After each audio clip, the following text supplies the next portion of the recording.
Today, let's talk about the market for EMS. And when we talk about market, we're talking about economic markets. And at the very basic level of these markets is supply and demand. What is demand? Well, it's the intersection of price and quantity demanded. So we're talking about quantity demanded. We're going to have our demand curve here. Brought up just a demand curve and price quantity graph for you. Here on the vertical axis is a price of, let's say, a bushel of apples. Here on the horizontal x-axis is how many apples are we going to buy at each given price. So here at $5.25, we're going to hit this demand curve right here at 345 bushels of apples. But if the price goes up to $7.50 per bushel, I am going to demand, or your consumers or your customers are going to demand fewer of those bushels of apples. So as price goes up, quantity demanded goes down. As price goes down, quantity demanded goes up. That was the demand side. Now on the supply side, our supply curve is going in the opposite direction as price of those apples goes up. You're going to see more and more people trying to supply those apples and get into the apple market. So here at $6.40, I've got suppliers giving the market 454 bushels of apples. If the price goes up to $8, well, now as a supplier, I'm going to want to push more apples, more bushels of apples into the market because I'm getting a larger price for it. So as a price increases on the supply side, supply increases. As price increases on the demand side, demand the quantity of demand will decrease. But here on our supply side, quantity supplied will increase. Now what we'll do is take our demand curve, our demand line, and our supply curve, our supply line, and slap them together. So our demand curve, as price increases, my demand, quantity demanded decreases. As my price increases for that product, my supply, the quantity supplied increases, but they're going to intersect at some point because the demand curve is negatively sloped, my supply curve, my supply line is positively sloped. So at some point they're going to intersect, and where they intersect is our equilibrium. That's what we're going to call our equilibrium. That's kind of our little happy place. That's our perfect spot. So at what point, what price will I get a happy equilibrium with the quantity demanded and quantity supplied? So where will the market be in equilibrium, where suppliers are supplying the right quantity that is being demanded at that point in time? Now this is a pretty simple example, but gives you an idea of supply and demand for a singular service, a singular product. But once we get into large organizations, we start talking about economies of scale. So in these economies of scale, we've got very large organizations, and here we can think about our EMS agencies, our ambulance services. We're serving, let's say, a county, and I've got 20 ambulances at my disposal. We've got this economy of scale where my costs, whether they be variable, whether they be fixed, right? Our variable costs, let's say being fuel, and my fixed costs being rent on our stations, on our bases. They're spread more efficiently across our output. So as our output increases, our average cost decreases. So here I've got this long range average cost right here. This is our average cost curve. So here on the vertical axis is our average cost. Here on the horizontal, the x-axis, is our output. So as my output increases, my average cost is actually going to decrease.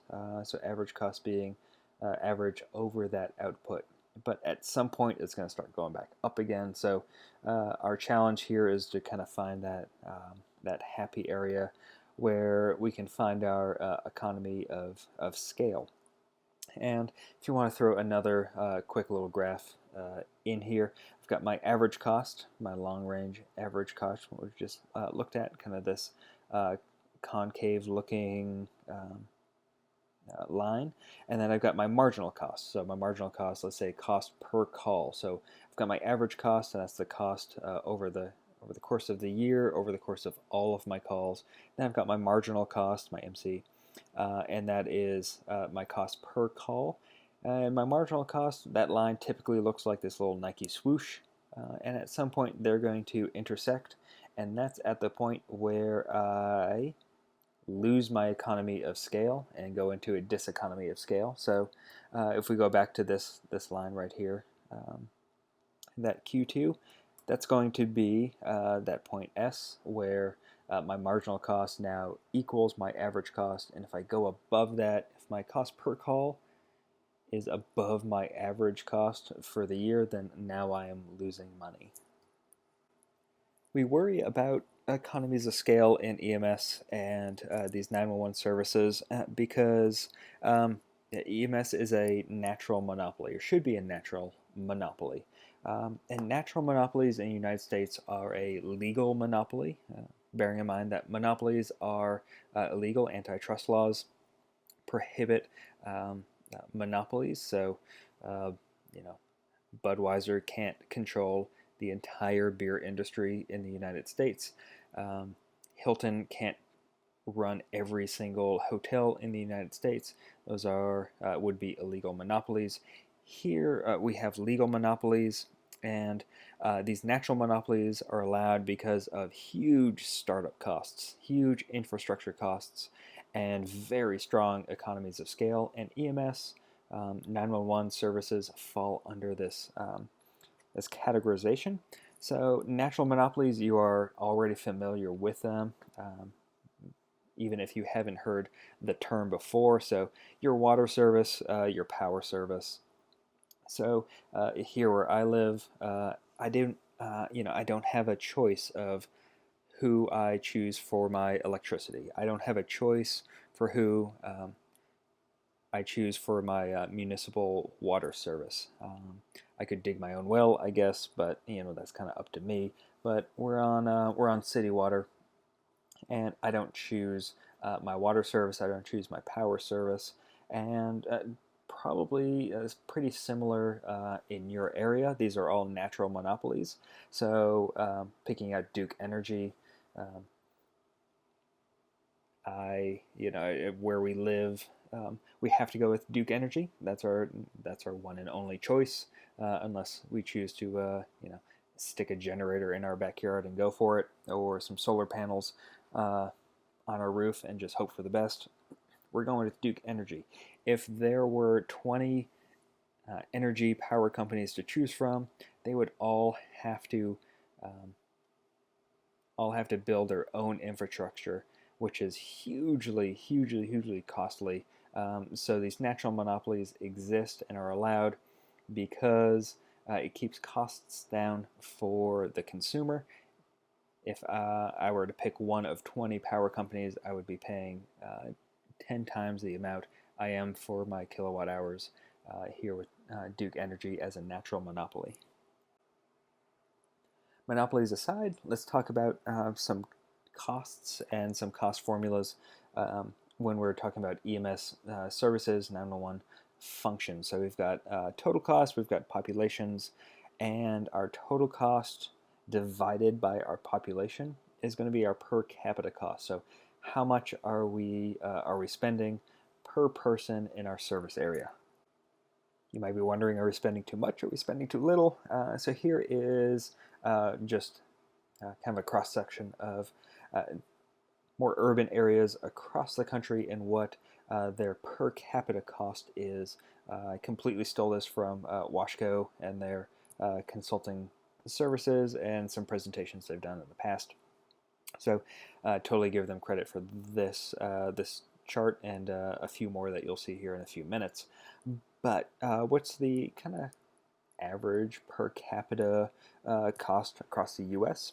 You can see over there in the green the mean or average cost, a little bit under the $30 per person, and then you can see, kind of compare your organization's per capita cost to the average. Let's move on to the unit hour analysis. Now you may have heard of that term. And what is a unit hour?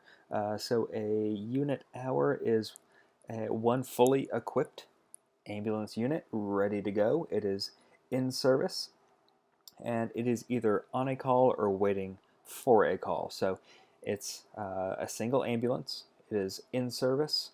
It is either in use on a call or is waiting for a call over 1 hour. So if my agency runs one ambulance 24 hours a day, 7 days a week, I make 24 unit hours per day, assuming that that ambulance is in service for 24 hours a day, whether it's waiting for a call or actively on a call. And from there, we can calculate a unit hour cost. So we can take our total cost, the total cost of providing our service. So what is our total budget for the year? What do we spend per year to provide EMS services to our jurisdiction? And then divide that by the total number of unit hours that we produce. Here's another Washco consultant's graph chart for you. And we see cost per unit hour. So again, our total cost divided by our total number of unit hours. And we see our average cost per unit hour somewhere around $100. And if you want to go ahead and calculate that for your own agency, or compare that across the country, you can see where we all lie. Going even further down this rabbit hole of cost and unit hours, now we have our unit hour utilization ratios. So we've got our unit hours, but we need to know how often or how frequently are our unit hours utilized, because when it comes down to it, what are we producing? When we go to a bakery, we know they're producing baked goods, muffins and croissants and the like. If we go to our mechanics garage, we know they're producing car maintenance, automotive maintenance. But what are we producing? We're really producing unit hours. So how often are these unit hours being utilized? So we can look at responses. We can look at transports, or treat and releases, post moves. The most common utilization measure is going to be transports. If you're in a typical system, you're probably using transports.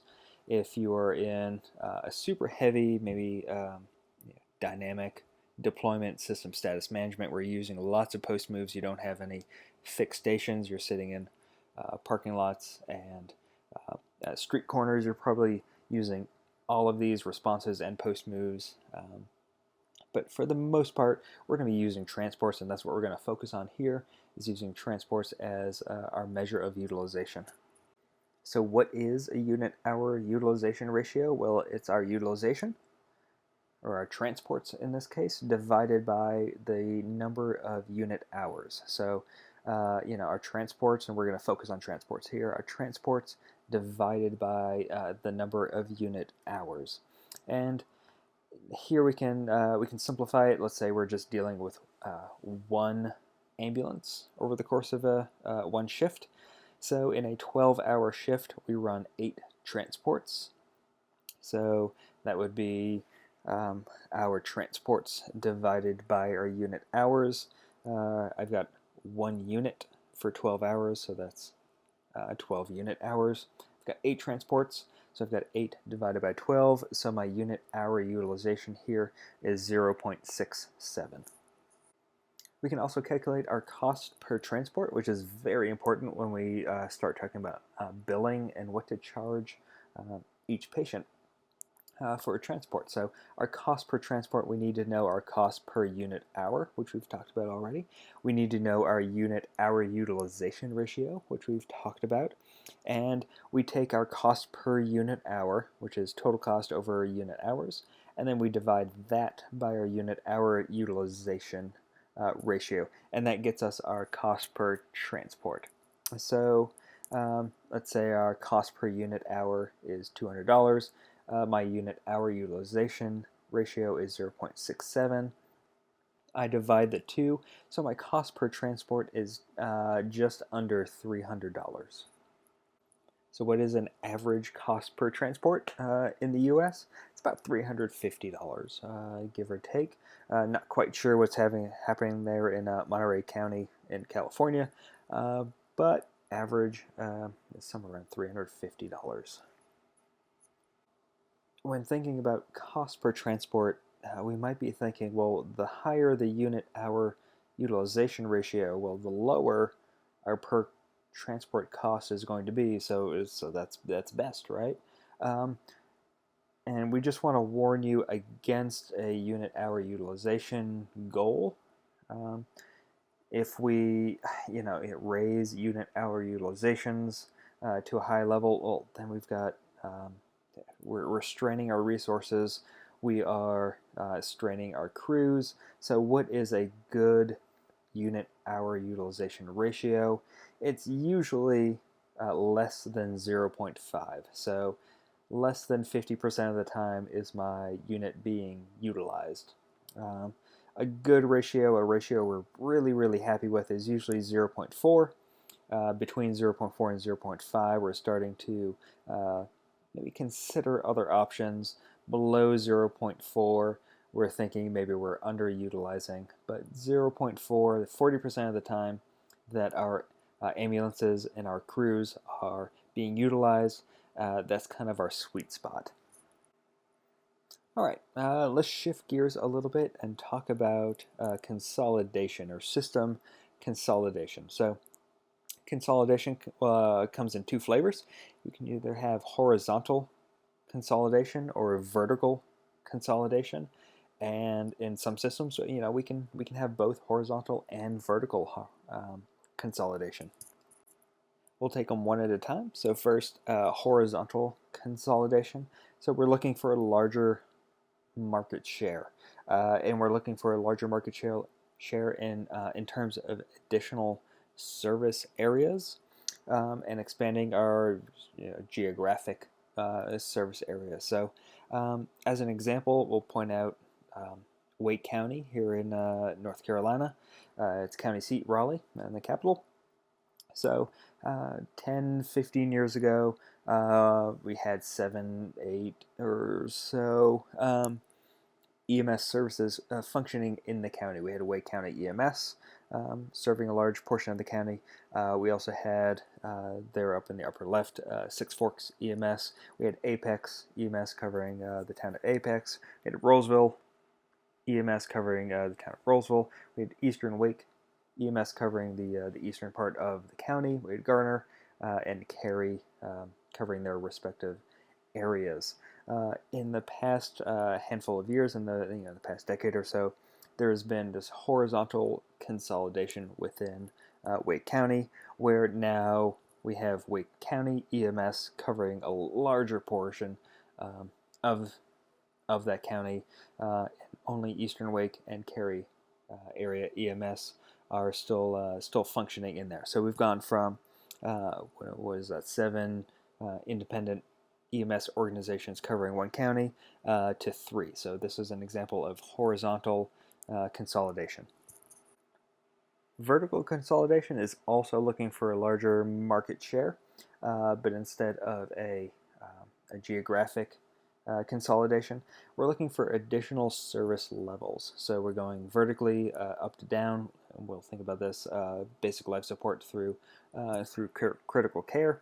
And a good example of this, still in North Carolina, is New Hanover Regional Medical Center, which covers EMS for New Hanover County. They not only cover just the BLS medical transport within that area, but they also cover 911 EMS services, and they have critical care and both ground and flight services. So they run the gamut from basic life support, medical transport, through 911 service, through critical care on ground, and through air. As we talk about the market for EMS and talk about public and private and vertical and horizontal consolidations and market shares, there are some special considerations that we have to keep in mind as we look across the country.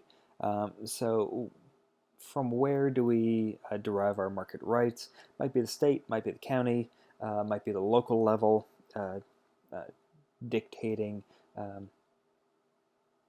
how we provide services, or who is providing services. There might be a bidding process that we have to go through. If you're not with a municipal service, you're not with a county service, you're with a private service, there might be a bidding process that we have to go through every few years, every 5 years, every 10 years, whatever the your jurisdiction um, defines. And then on the subsidy side, your organization might receive tax support. Your